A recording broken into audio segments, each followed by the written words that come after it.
Before we begin, viewer discretion is advised. This content is for entertainment. What happens when one of country music's biggest stars steps into the tense arena of daytime television and ends up across from one of the most outspoken hosts in American media? What follows isn't just another celebrity interview gone wrong.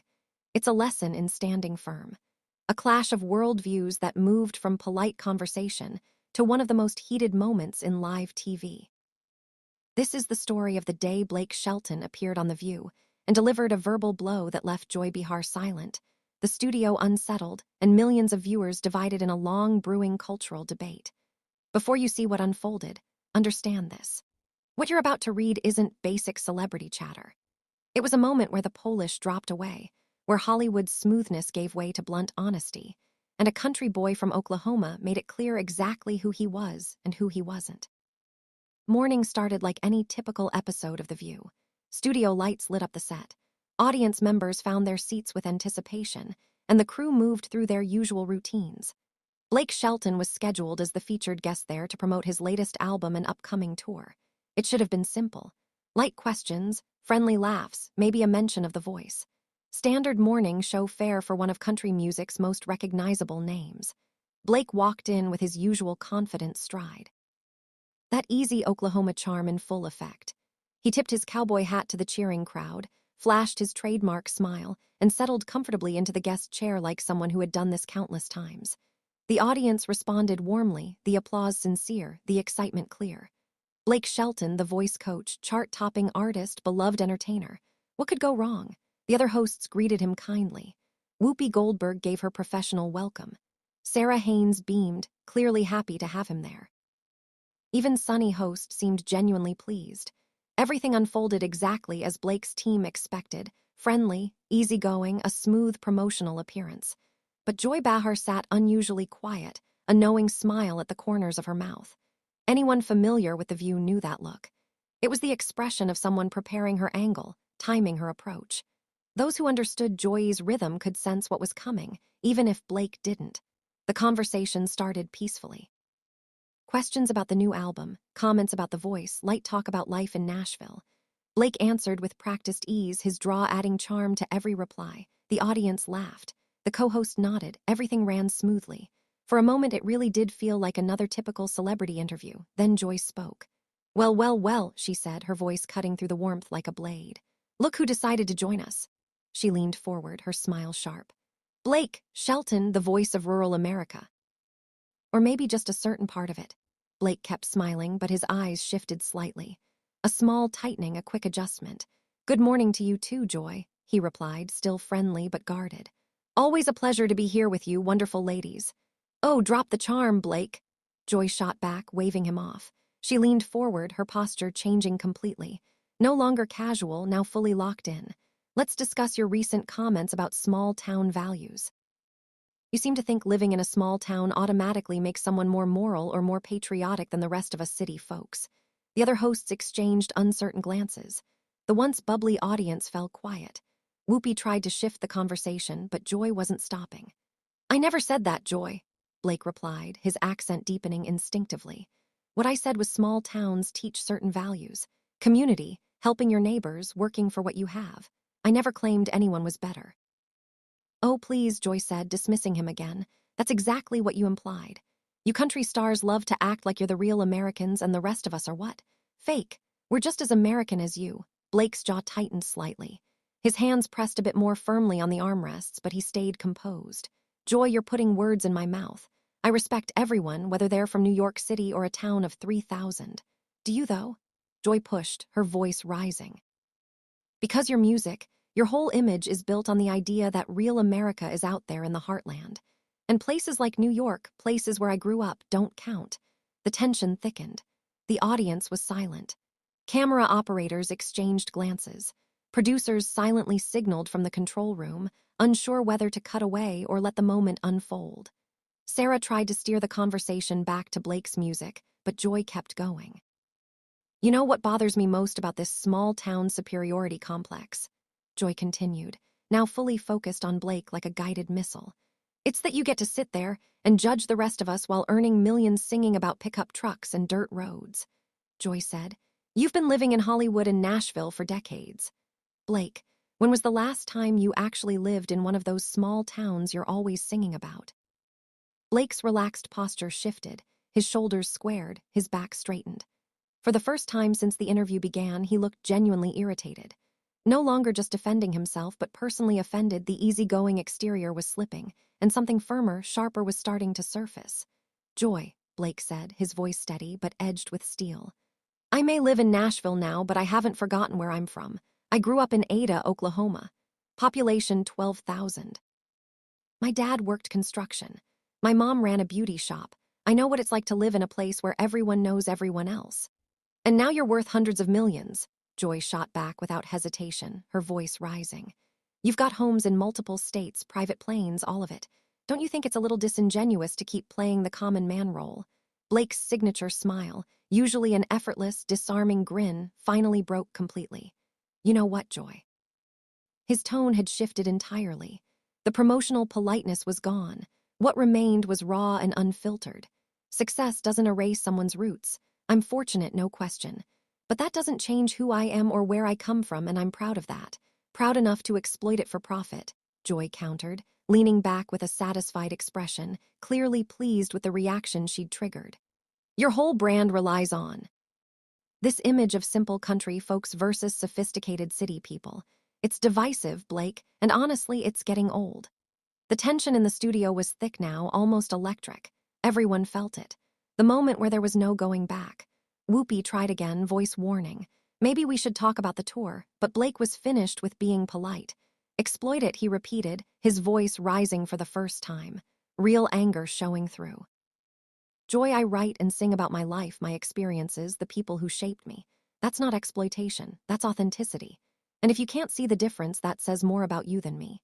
The studio let out a collective gasp. Even the camera operators froze. This wasn't playful banter anymore. It was a genuine confrontation, and Blake had just hit back hard.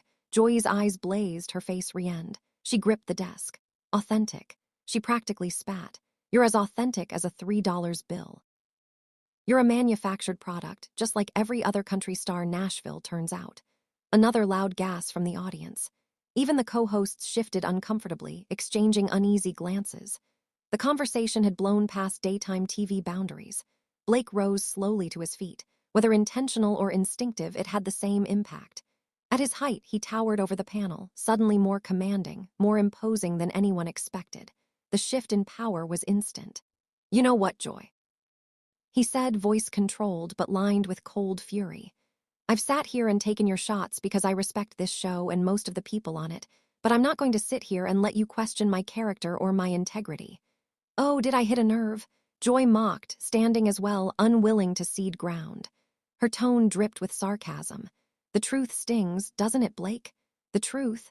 Blake's voice was dangerously calm. The truth is you've sat behind this desk for years throwing stones at people, tearing them down, taking shots at anyone who doesn't think like you. And you call that entertainment.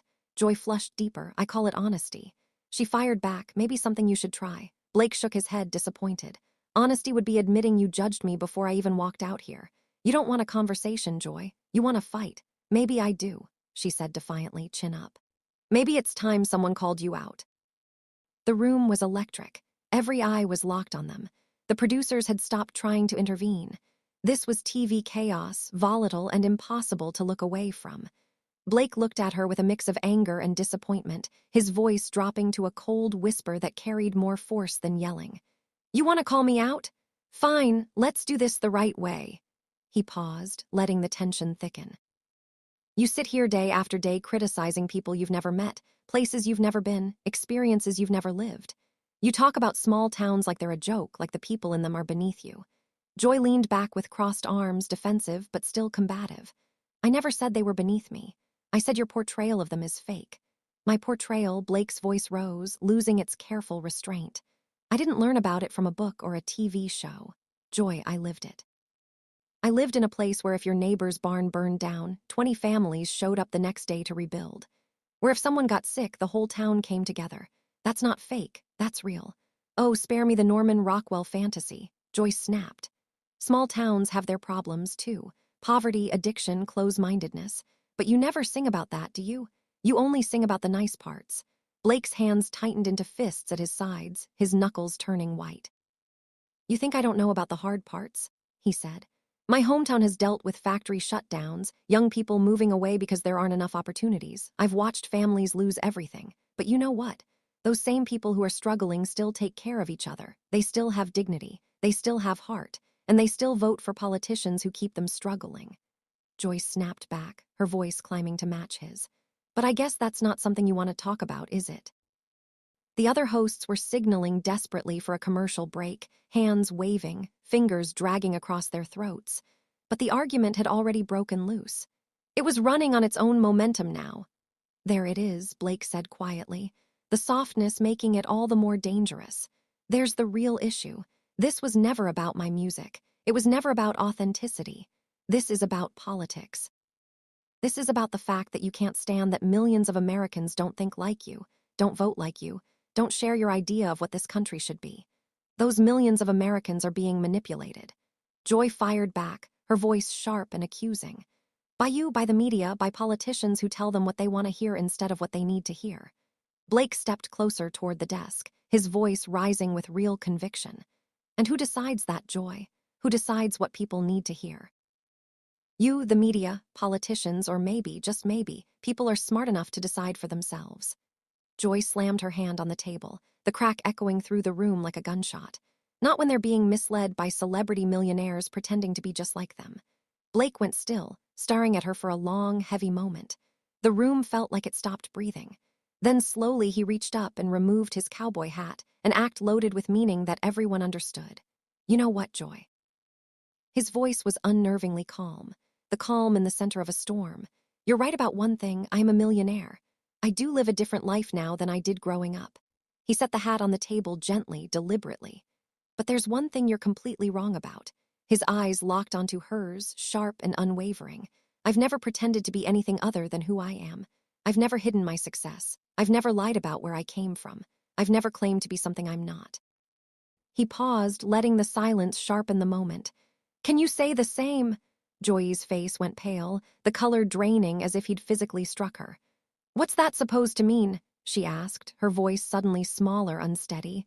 Blake's smile was icy, stripped of humor. "It means that before you accuse someone else of lacking authenticity, maybe you should take a long, honest look in the mirror." The room fell into a heavy, uncomfortable quiet. No one moved.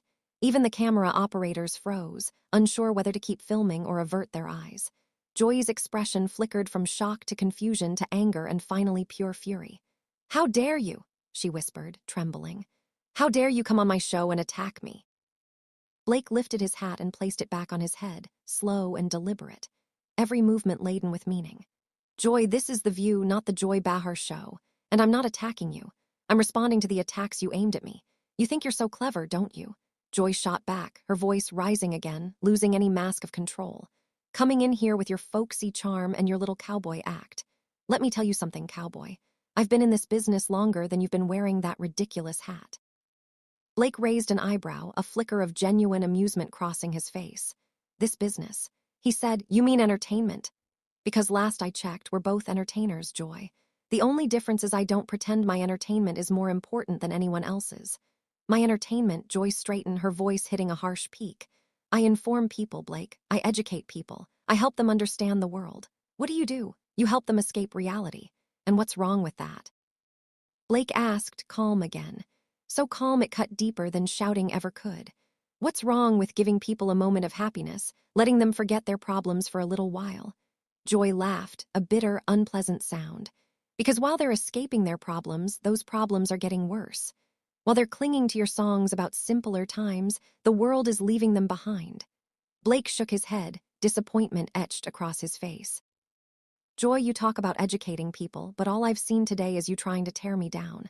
Is that what you call teaching? Is that what you think helps people understand the world? I'm helping them understand that people like you are selling them a fantasy." Joy snapped. "A fantasy that keeps them from demanding the real changes they need." "And what changes would those be?" Joy Blake asked, his tone sharpening.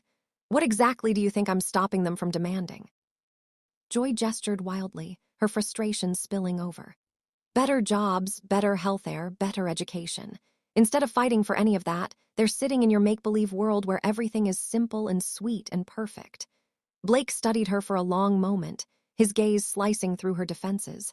"You want to know what I think, Joy?" he said quietly, dangerously. "I think you're angry because the things that comfort people don't come from you.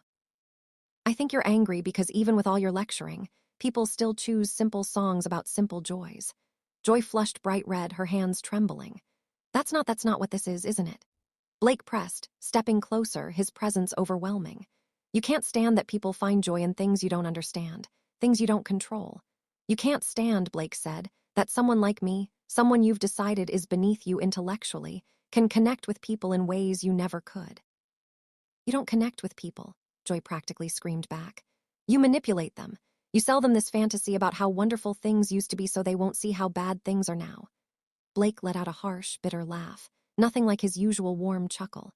"Joy, I have never once claimed things used to be better. I've never told anyone to go backward. I sing about appreciating what you already have. Your family, your friends, your community. If that's manipulation, then sure, I'm guilty." "You are guilty." Joy shot back, her voice cracking, tears of frustration threatening to spill. "You're guilty of keeping people content with less than they deserve." Blake stared at her for a long moment. Something in his expression shifted. Not pity, but something close to a sad kind of understanding. Then he slowly began walking toward the edge of the set. "You know what, Joy?" His voice sounded tired now, worn down. "I came here to talk about my music, to have a conversation with you and your co-hosts, but clearly you had something else in mind." "Where are you going?" Joy demanded, her voice rising in panic as the situation slipped out of her control. "We're not finished." Blake stopped, turned back, his expression unreadable. "Yes, we are. There's no point continuing. You don't want to talk, you want to attack. I want to talk about the truth," Joy insisted, desperate. "I want to talk about your responsibility as a public figure." "My responsibility," Blake repeated, incredulous. "Joy, my responsibility is to my fans, the people who buy my music and come to my shows. My responsibility is to be honest about who I am and what I believe. I don't owe you or anyone else an apology for that. You owe it to the American people to stop feeding them this small-town mythology," Joyce shouted, her composure completely gone. "You owe it to them to stop pretending ignorance is bliss." Blake's entire face went cold. His jaw tightened, his eyes hardened. "And there it is," he said quietly, dangerously. "You just called millions of Americans ignorant. People in small towns who work hard, raise families, look out for their neighbors. You just called them ignorant." "I didn't say that," Joy protested. But the conviction was gone. "Yes, you did," Blake replied firmly, pointing at her. "You said it, and that tells me everything I need to know about you and your version of education." The other host sat frozen, stunned, and uncomfortable. Whoopi had stopped trying to intervene. Sarah looked like she wanted to sink into her chair. The entire studio felt like a powder keg that had already exploded, and Blake was walking away as the smoke settled. "Go on, then. Walk away," Joyce shouted as he continued toward the exit, her voice cracking. "Run away when someone challenges what you believe." Blake stopped one last time. He turned back to the panel, his cowboy hat shadowing his eyes, his stance solid. "Joy, you didn't challenge my beliefs. You insulted me. You insulted my fans. You insulted millions of Americans who don't share your worldview. That's not a challenge. That's just mean-spirited. The truth is mean-spirited." "Sometimes," Joyce said defiantly, lifting her chin. Blake nodded slowly. "You're right about that. And here's the truth. This show used to be about different perspectives having a conversation. Now it's about one perspective shouting down all the others." With that, Blake Shelton turned and walked off the set of The View, his boots echoed through the stunned sill.